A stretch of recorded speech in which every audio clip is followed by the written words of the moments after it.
Saúde, comida e relacionamento é o tema do nosso programa Encontro de Pais de hoje. Temos como convidado o pastor Udolci Zukovski, que por 21 anos foi líder de jovens, de desbravadores, de aventureiros de várias regiões do Brasil. Ele hoje trabalha como líder sul-americano de desbravadores e aventureiros, é pai de 3 jovens e possui mestrado em teologia. Mas antes de nós partirmos para o assunto de hoje, que é muito interessante, eu acredito que você vai gostar, vai aproveitar, vai tirar assim receitas para a sua vida em família. Eu quero apresentar para você esse livro, o livro Orientação da Criança. Esse não é um livro para qualquer pai, para qualquer mãe, é um livro para você que participa do nosso programa, porque tem interesse quanto ao futuro dos seus filhos. E eu estou lembrando agora de apresentar para você mais 2 livros que não tenho aqui comigo. O primeiro deles, e esses 2 têm a ver com o tema de hoje, é o Ciência do Bom Viver. E o outro é o Conselhos sobre Regime Alimentar. Esses 3 livros você encontra no site que aparece agora aqui na sua tela, cpb.com.br. Bom, vamos para o nosso tema de hoje, pastor Udolci.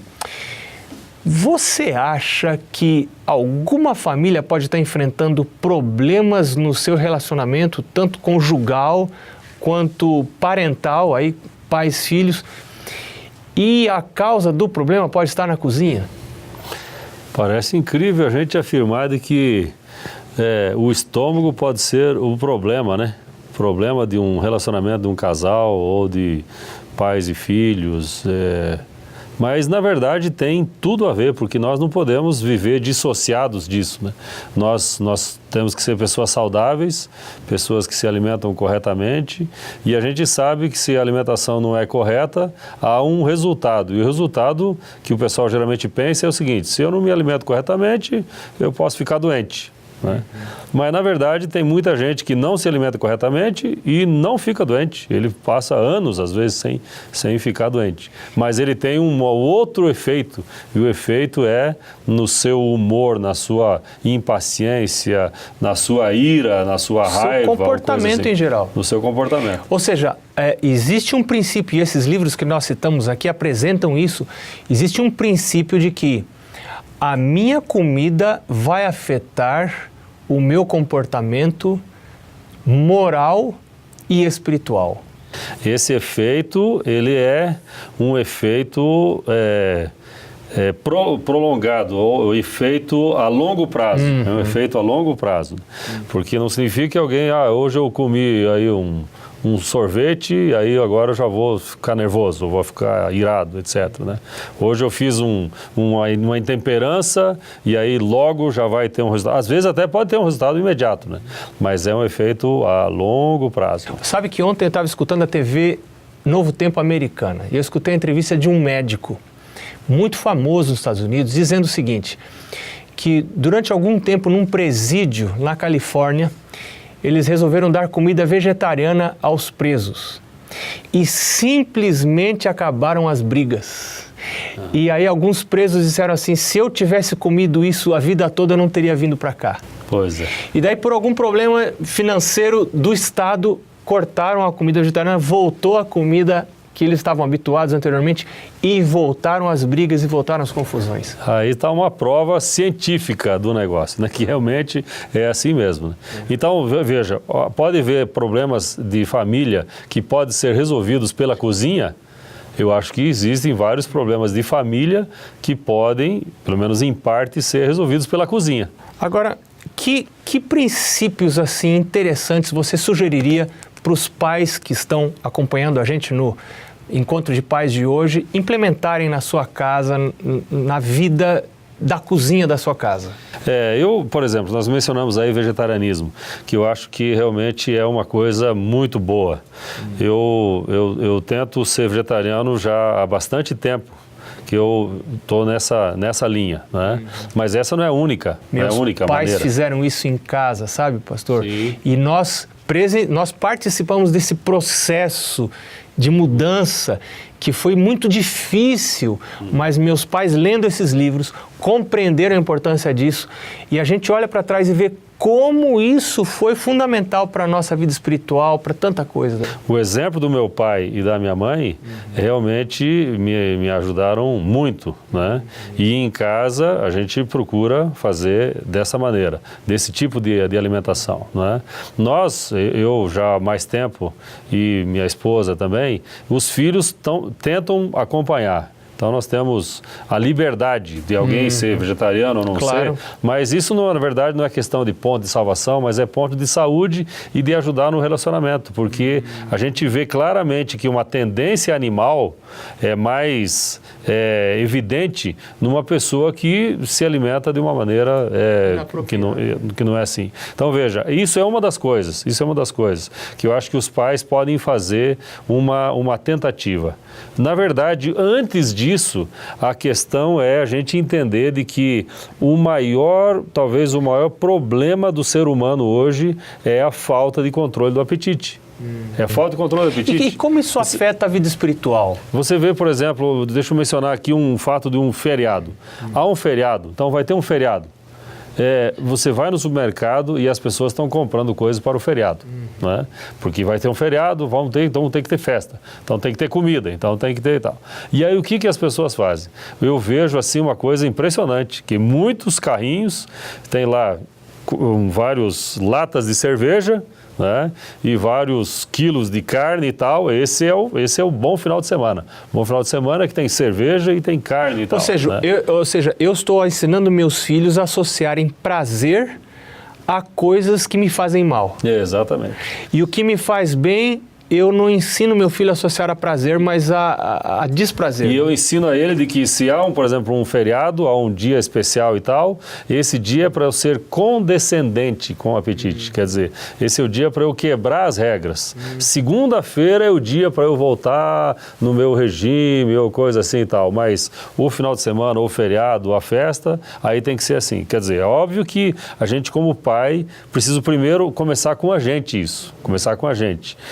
O controle do apetite é tão sério que foi a primeira tentação para Adão e Eva e eles caíram. Quer dizer, o inimigo só tinha uma chance, só num lugar. E a única coisa que ele podia fazer era jogar todas as cartas que ele tinha à disposição para derrotar. E ele fez o quê? Foi no apetite. Interessante que na história bíblica a comida desempenha um papel importante. Foi com comida que entrou o pecado. E a gente lembra também, talvez você até falar, que a primeira tentação de Jesus... Foi, exatamente. Ele venceu onde Adão e Eva não venceram, né? E parece que lá no Apocalipse a gente vê os salvos convidados a virem à mesa. Participarem das bodas, né? Então, a comida desempenha um papel, assim, muito importante. E esse assunto do apetite realmente é um assunto que não se fala muito. Não se fala muito. Diz assim, olha, coma mais, coma mais, coma mais. Aproveita, você não gostou, coma mais.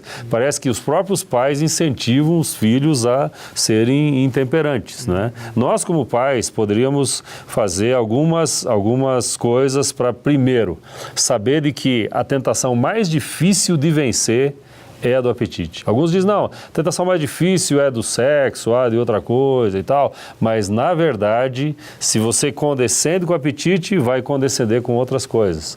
E essa luta é uma luta diária, constante, é uma luta que alguém pode até ter vencido durante uns dias e daqui a pouco ele está em crise nervosa, saiu do emprego, etc., e aí desconta na comida ou na bebida ou coisa assim. Interessante, estou lembrando de um texto de um desses livros que nós citamos agora, e que recomendamos, que diz assim, que a base de todas as vitórias a serem alcançadas na vida cristã está no apetite. A base está no apetite, né? Como nós somos pecadores, nós temos a nossa tendência, não é para sobreviver, mas é para destruir, a gente entende de que há uma razão quase lógica para entender de que a tentação maior é sobre comida. Porque é quase como que eu querendo me destruir. Eu quero me destruir. Mas eu prefiro muito mais uma batatinha frita do que uma salada. Mas por que será que você prefere tanto isso?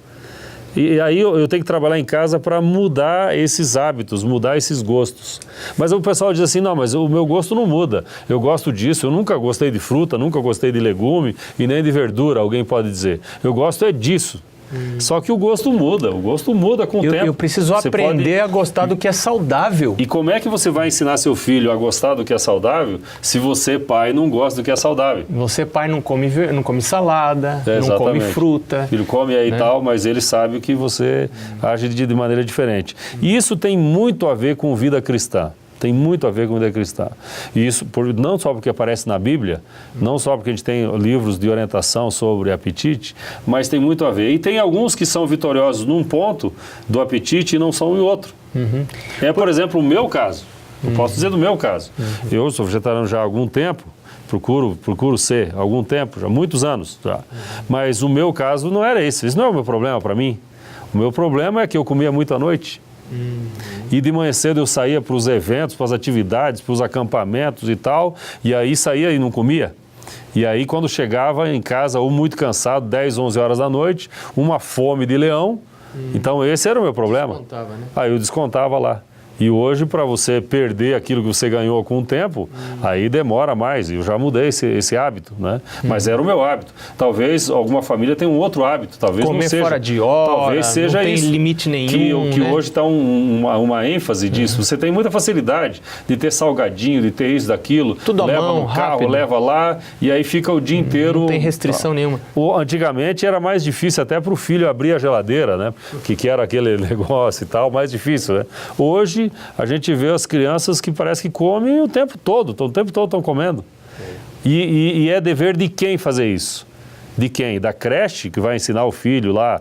É dever de quem? Da tia que vem lá e traz chocolate, um monte de coisa? É dever de quem? Do avô que vem querendo agradar e aí leva de sorvete.